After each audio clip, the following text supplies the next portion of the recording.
السلام علیکم۔ شیر افضل مروت صاحب کا کہنا ہے کہ ہمارے دور میں نون لیگ کے جن لوگوں کو اندر کیا گیا یعنی جیل میں رکھا گیا وہ جنرل باجوہ یا جنرل فیاض میر کے کہنے پر کیا گیا تھا۔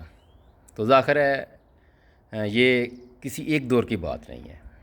ہر دور میں اسٹیبلشمنٹ کے جو کرتا دھرتا ہوتے ہیں وہی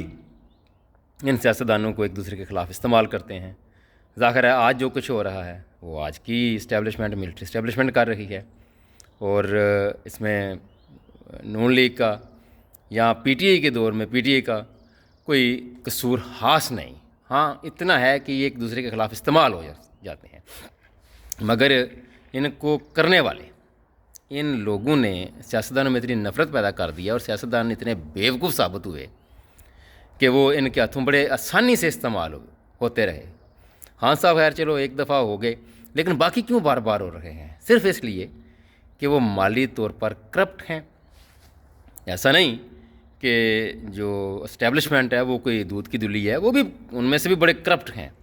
مگر چونکہ جس کے ہاتھ میں طاقت ہوتی ہے وہ دوسرے کو ذرا دبا لیتا ہے۔ اب دوسری بات سلمان اکرم راجہ صاحب نے کی ہے کہ بہت سارے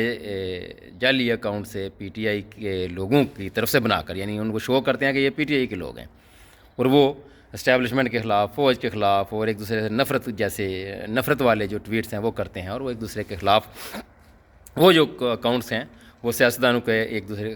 کے خلاف استعمال ہو رہے ہیں، یعنی پی ٹی آئی کا بن کر نون لیگ کو، نون لیگ کا بن کر پی ٹی آئی کو، اس طرح وہ پیپلز پارٹی کا بن کر دونوں کو، یا ادھر سے کوئی بن کر فوج کو، تو وہ اکاؤنٹس اس طرح وہ جو جعلی ٹویٹس کرتے ہیں وہ نفرت پھیلا رہے ہیں، ایک دوسرے کے خلاف استعمال ہوتے ہیں، اور وہ ان کی بنیاد پر جو نفرت ہے وہ پھیل رہی ہے، اور اس میں نام جو ابھی آج جو زیادہ تر استعمال ہو رہا ہے وہ پی ٹی آئی کے لوگوں کا، ایسا لگتا ہے کہ وہ پی ٹی آئی کے لوگ ہیں، حالانکہ ایسا نہیں ہے، وہ جعلی اکاؤنٹس ہیں جو پی ٹی آئی کی طرف سے نہیں بلکہ پی ٹی ایسا شو کیا گیا ہے کہ وہ پی ٹی آئی کے لوگ ہیں، حالانکہ وہ پی ٹی آئی کے لوگ نہیں ہیں۔ میں سمجھتا ہوں کہ اسی طرح ساری جماعتوں کے جو اکاؤنٹس اس طرح کے جعلی وہ ہوتے ہی جعلی ہیں، خاص کر وہ اکاؤنٹس جن میں نفرت اور حقارت پھیلائی جاتی ہے معاشرے میں۔ میرا نہیں خیال کہ مسلم league, Peoples party, Pakistan Tehreek Insaf یا کوئی بھی پاکستان کی سیاسی جماعت ایک دوسرے کے خلاف اس حد تک نفرت پھیلائے۔ ہاں ماضی میں ہوتا رہا ہے، لیکن اب ان کو اتنی عقل آ گئی ہے اور سمجھ بھی آ گئی ہے کہ کون کیا کر رہا ہے۔ اسٹیبلشمنٹ بار بار ان لوگوں کو استعمال کرتی ہے، ایک دوسرے کے خلاف استعمال کرتی ہے، یہ ایک دوسرے کے خلاف استعمال ہوتے رہے ہیں۔ وجہ کوئی ذاتی دشمنی نہیں، وجہ صرف اقتدار کا لالچ، مفاد پرستی، اور ان کی اپنی چوریاں جو یہ کرتے ہیں، اور انسی وجہ سے یہ بلیک میل بھی ہوتے ہیں۔ اس سب کو کنٹرول کیسے کیا جا سکتا ہے؟ ظاہر ہے اس کے لیے ان سارے سیاستدانوں کو مل بیٹھنا ہوگا، مل کر بیٹھ کر،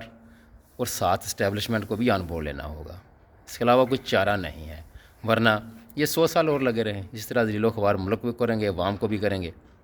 آج بیٹھ جائیں، جو کچھ کرنا ہے، جو ترمیم کرنی ہے، جو اس طرح کی پارلیمنٹ ان کو چاہیے، جس طرح کی عدلیہ ان کو چاہیے،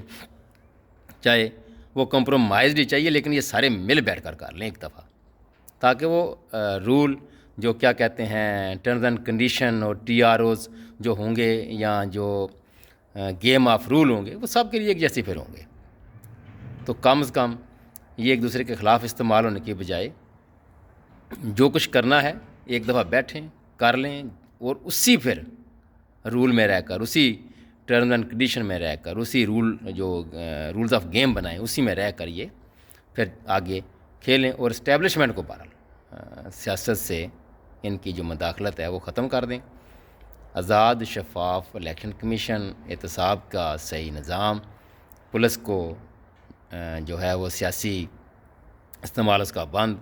یہ چند چیزیں ہیں، اس کے بعد ملک ٹریک پہ آ جائے گا، ورنہ لگے رہیں۔ عوام تو ذلیل و خوار ہو رہی ہے، ملک عالمی سطح پر بدنام ہو رہا ہے، پھر ہوتا رہے گا۔ اور یہ جو بلوچستان میں ٹرین کا جو واقعہ ہوا ہے، اس کی تو جتنی مذمت کی جائے کام ہے، لیکن یہاں بھی ان لوگوں نے پاکستان تحریک انصاف کو لتاڑنے کی کوشش کی، حالانکہ میں سمجھتا ہوں کہ ایسے لوگوں کو،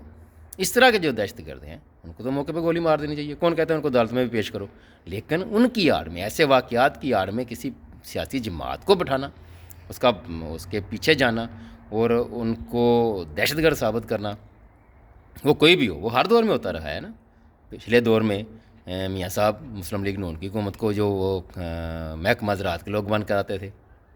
ابھی تو خیر بالکل ننگا نیدرا کام ہو گیا ہے نا، کوئی رہی ہی نہیں گنجائش کہ پہلے پھر بھی کسی آڑ میں آتے تھے، ابھی تو کھلم کھلا ہو گیا ہے. تو اسٹیبلشمنٹ کو اپنی غلطیوں سے بھی کچھ سیکھنا چاہیے، نہ کہ دوسروں کو ہر ٹائم مورد الزام ٹھہرا کر اپنی جو ایک نئی جنریشن بھی ہے، اس کو آپ بار جا کے دیکھ تو لیں وہ سوچتی کیسے ہے. تک کے لیے اتنا ہی. اللہ حافظ.